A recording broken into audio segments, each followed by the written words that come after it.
Hai teman-teman, kembali berjumpa dengan Kanala ID. Di video kali ini Kanala akan sharing tentang pengalaman dan strategi untung 40% dalam hitungan minggu di saham BFI Finance. Jadi di bulan Juli 2020 lalu, Kanala membeli saham BFIN di range harga sekitar 272 sampai 286. Kemudian di awal Agustus, Kanala memutuskan untuk menjual seluruh saham BFIN dan mengambil profit. Dan gak cuma itu, di akhir Juli, Kanala juga dapat dividen dari BFIN dengan yield sekitar 4%-an.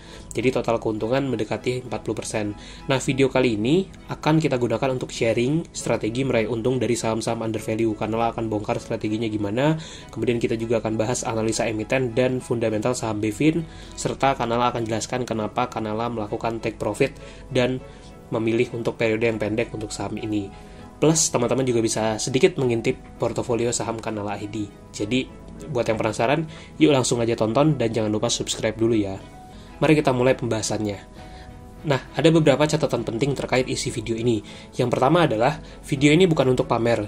Kenapa? Karena menurut Kanala ID, ketika kita berhasil meraih untung dalam periode yang pendek di pasar modal, itu bukan karena kita jago, tapi bisa saja memang karena mekanisme pasar. Ketika market suka dengan suatu saham, maka dalam periode pendek, harga saham itu akan naik, tapi ketika market nggak suka, ya harga sahamnya akan turun, sesimpel itu. Jadi menurut Kanala, ini bukan karena jago, tapi sesuatu yang biasa saja. Kemudian, penyebutan nama saham di video ini bukan rekomendasi jual atau beli. Selalu riset sebelum teman-teman bertransaksi di saham ya. Dan yang ketiga, saat ini saham BFIN sudah tidak ada lagi di portofolio Kanala ID, khususnya ketika video ini dibuat. Dan ini yang paling penting, Kanala tetap fokus pada filosofi investasi jangka panjang. Tapi ketika ada peluang di periode yang pendek, seperti yang beberapa kali Kanala temukan akhir-akhir ini, maka kita akan memanfaatkan peluang tersebut. Nah, ini sedikit histori pembelian Kanala di saham BFIN. Kanala beli pertama kali tanggal 6 Juli di harga 286. Kemudian di pertengahan Juli kembali melakukan pembelian di range harga 272, dan pembelian terakhir di awal Agustus itu di harga Rp280 per lembar sahamnya. Nah, akhirnya di tanggal 11 Agustus, Kanala memutuskan untuk menjual seluruh saham yang Kanala punya di BFIN ini. Jadi kita take profit di tanggal tersebut. Kenapa take profit? Nah, ini sedikit gambarannya. Jadi, ketika melakukan pembelian di bulan Juli itu, harga BFIN itu sedang berada dalam fase yang cukup rendah. Sampailah di tanggal 11 Agustus itu terjadi kenaikan yang sangat pesat di saham BFI Finance ini. Akhirnya Kanala take profit. Nah, lebih jelasnya soal strategi nanti akan kita bahas secara lebih detail. Sekilas tentang BFI Finance. Jadi, BFI Finance ini adalah salah satu perusahaan pembiayaan yang terbesar di Indonesia. Dan mereka ini sudah cukup lama listing di Bursa Efek Indonesia, yaitu sejak tahun 1990. Dan ini adalah komposisi pemegang saham dari BFI Finance. Saat ini, sebagian besar saham itu dipegang oleh Trinugraha Capital, dan masyarakat punya 41% di saham BFIN ini. Untuk produk, mereka punya seperti pembiayaan kendaraan bermotor, pembiayaan alat berat, truk dan mesin-mesin, pembiayaan rumah dan ruko, dan juga pembiayaan untuk pengadaan barang dan jasa lainnya. Jadi, mereka ini bergerak di bidang pembiayaan. Nah, yang bikin Kanala suka dan akhirnya membeli saham ini waktu itu adalah kinerja fundamentalnya. Grafik revenue dan net profit dari BFIN dalam 10 tahun terakhir. Kita bisa melihat bahwa mereka dari 2010 sampai 2018 itu revenue-nya naik terus dan net profit-nya juga terus bertumbuh. Hanya di 2019 memang agak sedikit menurun. Tapi secara tren 10 tahun terakhir itu naik terus. Nah, kenapa di 2019 itu terjadi penurunan laba bersih? Jadi labanya memang turun cukup dalam. Tapi hal itu diakibatkan oleh kenaikan signifikan pada biaya operasional, yang mana biaya itu disebabkan karena adanya penyelesaian sengketa perusahaan. Dan karena ini sifatnya hanya sekali, maka Kanala menganggap bahwa kedepannya BFIN pasti akan pulih lagi labanya. Dan ini kita coba lihat dari rasio profitabilitas dari BFIN ini. Kita bisa lihat bahwa mereka punya operating profit margin yang tinggi sebenarnya, yang pada akhirnya berimbas pada net profit margin mereka yang juga bagus. Walaupun di 2019 dan di 2020 ini akan menurun ya karena pandemi COVID. Tapi kalau secara tren jangka panjang, Kanala melihat bahwa revenue-nya naik terus dan ini menjadi salah satu ciri saham yang bagus untuk investasi sebenarnya. Nah, sekarang kita coba bicara prospek dan kondisi keuangan BFIN. Paling simpel kita akan lihat dari earning per share. 2015 EPS itu masih 42, tapi di 2018 itu sudah lebih dari double, yaitu di 92. tadi seperti yang Kanala sebut, memang di 2019 di kuartal keempat tuh mereka rugi sehingga EPS-nya turun, tapi ini diakibatkan oleh penyelesaian sengketa perusahaan tadi. Nah, walaupun di 2020 ini kinerja mereka pasti akan turun karena pandemi COVID. Tapi kalau kita lihat dari sisi likuiditas, seperti misalkan dari return on equity, kemudian dari cash ratio, debt equity ratio mereka, itu semuanya berada dalam angka yang bagus, bahkan saat pandemi di 2020 ini. Nah, kalau kita lihat dari rasio profitabilitas, seperti tadi, operating profit margin-nya tinggi banget, dan net profit margin ini 15% karena mengacu pada laporan keuangan di kuartal 2 2020, yang mana kondisinya ini sedang pandemi. Kalau nggak pandemi, tentu rasio profitabilitasnya bisa jauh lebih tinggi lagi. Dan dari sisi dividen, BEFIN ini juga rutin membagikan dividen setiap tahun, bahkan dulu mereka setahun bisa 2 kali bagi dividen. Jadi mereka juga cukup baik dalam membagi dividen. Hanya saja ada catatan, BEFIN ini pernah stock split 1:10 pada Juni 2017. Jadi nilai dividen yang teman-teman lihat di grafik ini tentu harus disesuaikan ya sebelum tahun 2017, sebelum mereka stock split. Tapi kalau yang di 2019 itu mereka udah stock split dan nilai dividennya cukup oke di situ. Intinya mereka ini rutin bagi dividen dan menarik juga untuk dipertimbangkan. Kenapa? Karena perusahaan yang rutin bagi dividen itu bisa jadi sumber pasif income buat seorang investor. Dan kalau kita bicara valuasi, saat video ini dibuat, valuasinya masih cukup menarik sebenarnya. Price earning ratio mereka masih di bawah 10. Price book value ratio mereka pun masih dekat 1. Artinya mereka masih berada dalam harga yang bisa dibilang ya wajar gitu, dan valuasinya cukup murah sebenarnya. Nah, ini nih yang akan Kanala bongkar, yaitu kondisi BEFIN saat Kanala melakukan pembelian. Average pembelian Kanala itu di harga 280. Nah, valuasinya saat Kanala membeli BEFIN seperti ini kondisinya. EPS tahun 2019 kalau kita lihat tadi itu ada di angka 45. Artinya, Kanala membeli saham ini di harga 280. Kalau kita bagi harga saham dengan 45, ketemulah angka 6,2 kali. Artinya, Kanala tuh membeli saham BEFIN di harga 6,2 kali dari EPS-nya mereka. Artinya itu 6 kali laba bersih dari tahun 2019. Kalau misalkan kondisi BEFIN stuck, nggak bertumbuh net profitnya gitu ya, maka dalam 6 tahun itu udah balik modal. Kenapa? Karena price earning ratio-nya tadi 6 kali.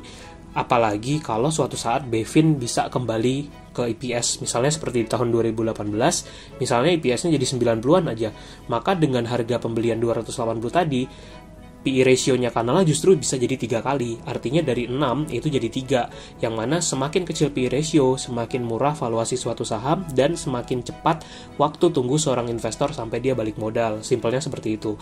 Dan ini kita bicara sebuah bisnis yang cukup besar ya, yang mana mereka bisa menjangkau banyak sekali wilayah di Indonesia. Mereka punya aset yang besar, dan kita bisa beli di harga yang murah. Nah, gimana dengan valuasi PBV saat Kanala melakukan pembelian?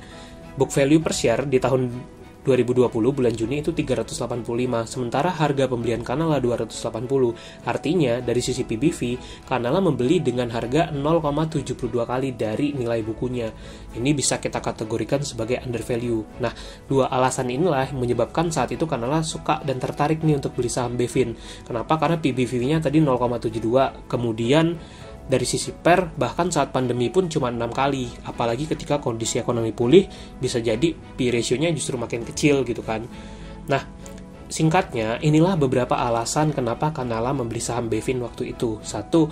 Kinerja fundamentalnya cemerlang dalam 10 tahun terakhir. Artinya, bisnisnya bertumbuh, ini tanda perusahaan bagus. Kedua, valuasinya saat pembelian itu lagi murah banget. Tadi PBV-nya 0,72, price earning ratio-nya 6 kali, bahkan punya prospek untuk mengecil price earning ratio-nya ketika mereka kembali ke kondisi normal, dan juga dia akan bagi dividen di akhir Juli 2020. Jadi waktu itu Kanala seperti mendapatkan jackpot lah. Udah valuasi murah, perusahaannya bagus, bakal bagi dividen lagi. Nah, buat teman-teman yang masih bingung tentang rasio-rasio tadi dan juga ingin tahu data-data lengkap tentang emiten, bisa nih pakai aplikasi yang namanya RTI Business. Tutorial menggunakan aplikasi RTI Business bisa teman-teman simak di video tutorial ini. Jadi, untuk dapat data-data kayak dividen, aksi korporasi, itu semua bisa teman-teman akses dari aplikasi RTI Business tadi.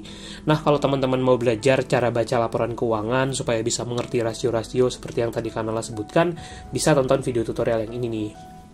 Nah, ini yang jadi pertanyaan, kenapa Kanala memutuskan untuk take profit dalam periode yang pendek sebenarnya? Padahal kan kita biasanya selalu investasi jangka panjang gitu kan yang kita sharing gitu. Nah, ini balik lagi ke grafik harga saham BEFIN.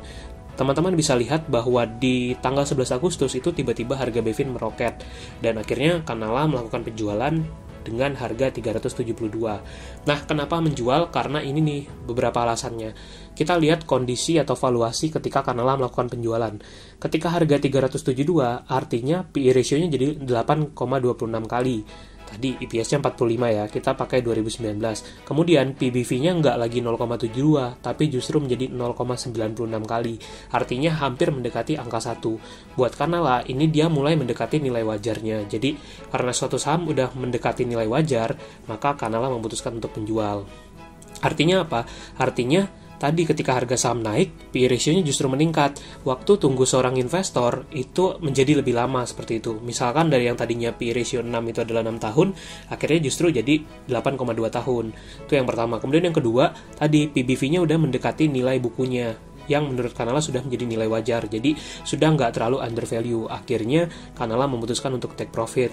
Dan ini yang paling penting lagi, kinerja di tahun 2020 itu Bevin pasti akan menurun, sehingga EPS-nya juga akan menurun. Dan buat Kanala, oh ya udah sekarang kesempatan aja buat take profit, karena dari sisi kinerja bisnis pasti akan menurun. Dan Kanala memutuskan untuk nggak sabar menunggu waktu yang lebih lama. Ditambah lagi, ketika itu Kanala juga sedang koleksi saham lain yang under value juga, dan karena kita butuh dana, akhirnya ya udah kita alihkan dananya dari Bevin ke saham lain yang masih under value juga. Jadi kalau dibuat kesimpulan tentang strateginya Kanala, yang pertama adalah Kanala selalu melihat kinerja perusahaan. Ini faktor paling utama. Kita lihat kinerja fundamental perusahaan untuk menentukan suatu usaha itu bagus atau tidak. Bevin, revenue dan net profit naik terus, bahkan ketika pandemi dia masih bisa cukup menjagalah kinerjanya. Itu menurut kita faktor yang paling penting. Kemudian yang kedua, tadi lebih bagus kalau kita bisa beli saham bagus tuh di kondisi under value. Seperti saat Kanala membeli Bevin ini, tadi PBV-nya cuma 0,72, kemudian PE ratio-nya 6 kali. Bahkan kalau kondisi normal tuh PE ratio-nya bisa makin kecil lagi tadi, jadi sangat menarik. Dan yang ketiga nih yang penting juga, ketahui goals atau target Anda seperti apa. Kanala memutuskan menjual tadi bukan karena udah nggak percaya prospek Bevin, tapi karena tadi kita mau take profit, kita mau alihkan dananya untuk invest di saham lain yang lebih murah, yang masih under value, jadi Kanala akhirnya take profit. Nah, kemudian harganya ternyata masih naik pesat. Apakah Kanala menyesal? Oh tentu tidak, karena kita udah untung lumayan dan memang kita sudah punya plan bahwa dananya Bevin tadi mau kita alihkan ke saham lain yang memang masih under value untuk kita koleksi. Jadi ya tidak terlalu menyesal lah, dan kita fine-fine aja karena untungnya juga cukup lumayan. Sebelumnya Kanala udah pernah bikin video juga soal untung dari saham BRI dan HMSP saat pandemi. Teman-teman bisa tonton, atau seperti video ini kita juga sharing gimana strategi kita meraih untung hampir 100% dari saham MBAP, salah satu saham batubara. Nah, selengkapnya buat teman-teman yang ingin belajar strateginya, tonton video tadi ya. Jangan lupa subscribe, dan kalau ada pertanyaan komen di bawah ya. Nanti akan Kanala ID bahas bareng-bareng.